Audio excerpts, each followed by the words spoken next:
Hey, what's going on, you guys? Thank you guys for joining me, in which I hope to be one of many moving forward of just moving into video content on the blog. So here I go talking about this new topic for today and it's regarding how to know how much house you can afford.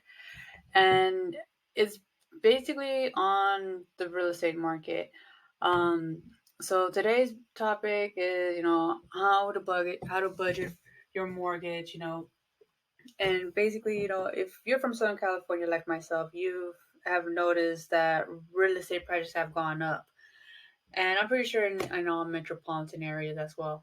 However, recently we've gotten the update for the last quarter's performance that the growth has been negative. So even though they're saying that we're not in a recession, there is a bit of a market correction that's going to be going on. So further ado, what I want to talk to you guys about is this book that is on Amazon, and it's available on paperback and in hard copy. And basically, um, I I wrote this book, but I wrote this book with the intent of just sharing my experience of in the financial industry, and also from what I collected from other financial professionals into like a step-by-step guide on how to manage people's finances and teaching them how to read financial statements with their financial information so that later down the line they can know how to read a financial statement for investment or real estate or whatever have you going on moving forward. So, and the exercise that it teaches you how to know how much you can afford is in one of the chapters, which makes you do this exercise, which is the 3-3-3-10.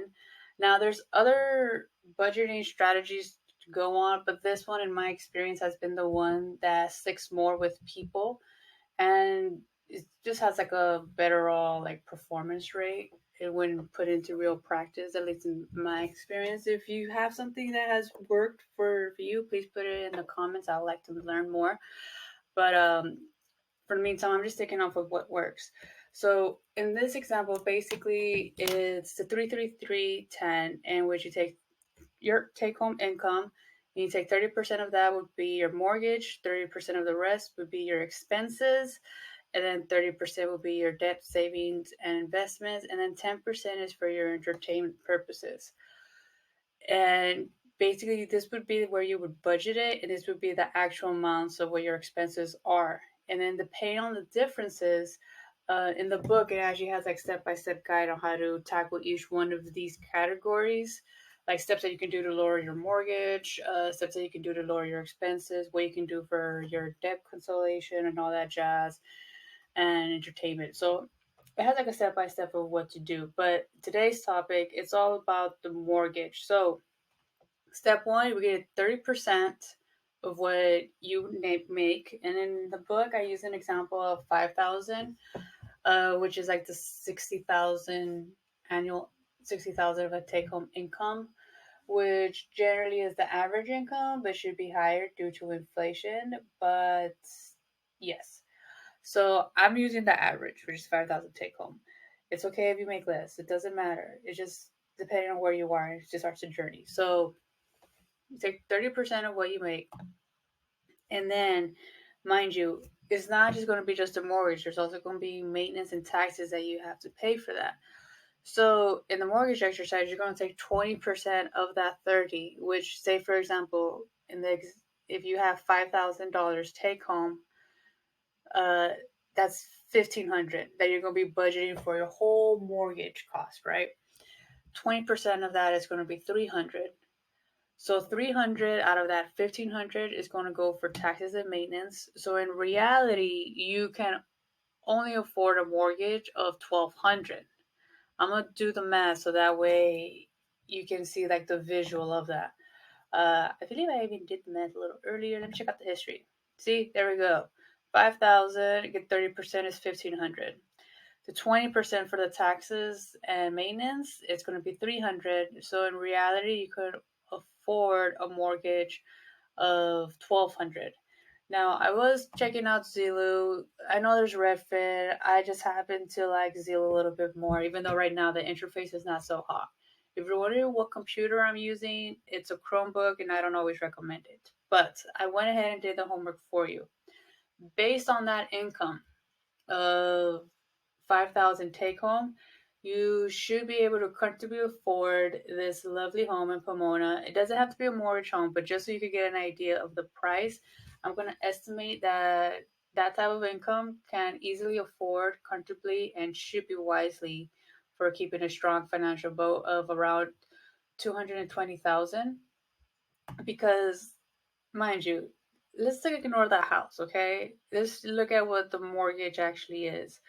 And mind you, it's not really that bad. It's a two bedroom, two bath. Pomona's okay of an area. I went to school out there for Cal Poly, so it's pretty chill. Let's see, monthly cost. Here we are. It's going to put you a little bit north of your budget, but you should be able to afford it. Even this would be considered a little bit out of your budget, but not too much of a stretch out of your budget. But from there, you can kind of gauge of what is in your affordability. There are other mortgage calculators that are based on your credit score and such, but in reality, in times of turmoil, you just want to know something that works. In which this exercise is going to keep you straight and simple of managing your finances and also not letting you be in a tough pickle when the day comes. Like, say, for example, the market. Let me just show you another house. Let me bring you back to my hometown. Like, for example, I wouldn't recommend buying a house right now because the Federal Reserve is still gonna raise the interest rate once more. And say, for example, like right now, there's some areas where prices have gone so high that, I mean, let's be real. The minute an earthquake happens, whoever buys at these high prices is going to be in the hole. But we're gonna look at here at my hometown in Van Nuys. I I grew up here. See, this house, like San Fernando Valley, isn't really like a bread and butter like area. It's normally like a working class uh, area. And here we're just getting, some Beverly Hill prices of just at $1 million. Mind you, the price just went down. And I wouldn't be surprised if that's for all of them. But let me just see how far of a crash has gone down. Let me see. Home value. Do, do, do, do, do. Okay. That's not that bad of a drop here.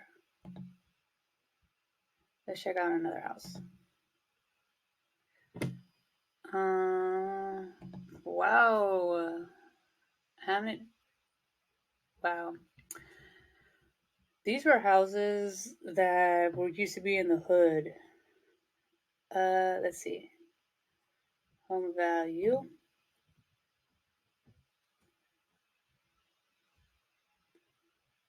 Yeah, right here we're keeping up a spike.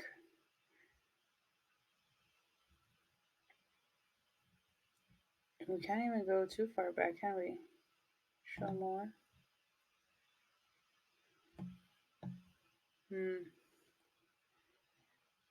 That's a bit of a jump. But see, that one still hasn't gotten corrected. Check out another one. And then again, if you have any questions, please feel free to put them in the comments. And again, this book is available on Amazon. It's available both on digital, hard, and paperback copy. And let's check out. See, this house has been on the market for 61 days. It's an apartment, which, mind you, $500,000 to live in an apartment in Van Nuys. Don't like. Okay, we're going to do another comparison here. Why the hell? The only thing that Van Nuys can bring is just it's like the heart of the valley. Other than that, you're just doing this whole little cash offers. Okay, tell me you're mob related without telling me you're mob related. Okay, let's see. This is ridiculous. This is a home value. Now, I know there's going to be you're going to have to do. Yeah, this has to be corrected because, mind you, with this money, let me show you what you, if you did want to get the American dream, I'm just going to tell you. See, this is where uh, the best kept secret is no longer there, but this is my home away from home. This is Simi Valley. And here, you could get something in a safer neighborhood. You don't get. Some of these are actually, you could probably get something that's built a lot newer and acquire her neighborhood. I forgot. Let's just say it's this house, just so that way we just stay within. 2 bedroom, 2 bath.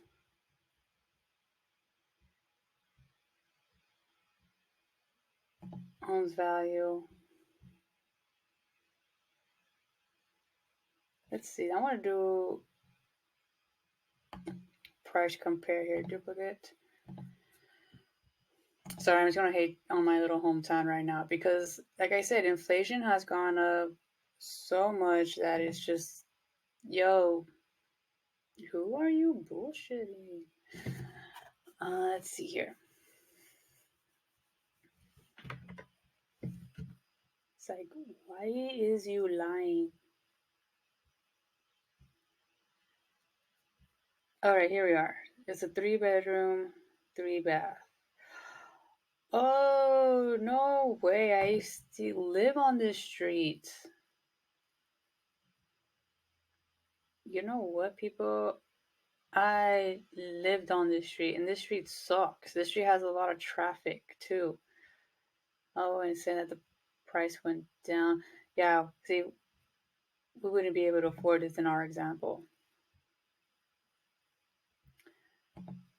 All right, this one has more space for what it is. Let's see here. Let's get another bigger example.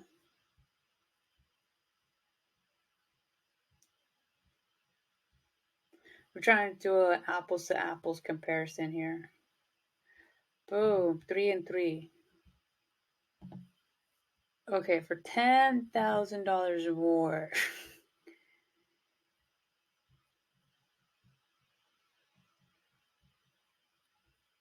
Building. Yeah, this house is newer.